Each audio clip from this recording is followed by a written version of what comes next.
কি অবস্থা তোমাদের সবার? আশা করি সবাই খুব ভালো আছো।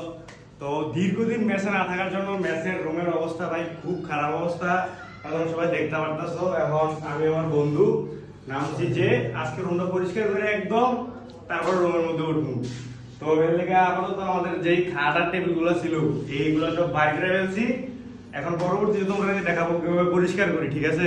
তো ভাই রুমে ঝাড়ুর জন্য ঝাড়ু নিয়ে আইছি, রুমের তেলা ছড়া ভাই তেলা ছড়া খাওয়ানো হচ্ছে, অবস্থা খারাপ। দীর্ঘ প্রায় 2 মাস ভাই রুমে আসিলাম না, যার কারণে এই অবস্থা রুমের।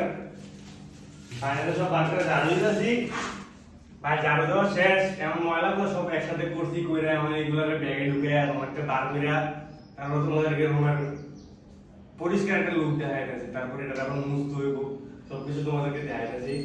ভাই ম্যাচের মধ্যে যারা থাও আশা করি তারাই একটু বুঝবা যে ভাই অনেকদিন পরে বা অনেক লং একটা ছুটি কাটানোর পরে কি অবস্থা থাকে। এই যে অবস্থায় আমি ময়লাগুলো ঢুকাই লই, তারপর তোমাদেরকে দেখাইতেছি। তো ভাই রুম ঝাড়ু দেওয়া শেষ, এই হচ্ছে রুম ঝাড়ু দেওয়ার পর অবস্থা। কাপড় সারা রয়ে গেছে। তো এখন রুমের মধ্যে পানি দিয়ে দিব, পানি দিয়ে সেটা এটা একটু মোড়ামুড়ি করবো, তারপরে পানিটা শুকাইয়া এরপর রুম আর পরিষ্কার করে ফার্নিচার একদম রুমের মধ্যে ধুইয়া তারপর তোমাদেরকে দেখাইতেছি। দাও পানি কেমন দিই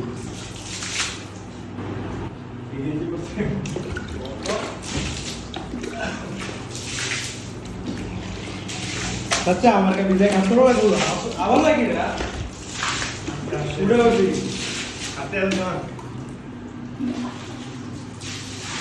রিদে বাবু পানি জানি ঢালছেন, কিরকম লাগছে আপনার? Thank you. কোনো অনুভূতি নাই? কেন নাই?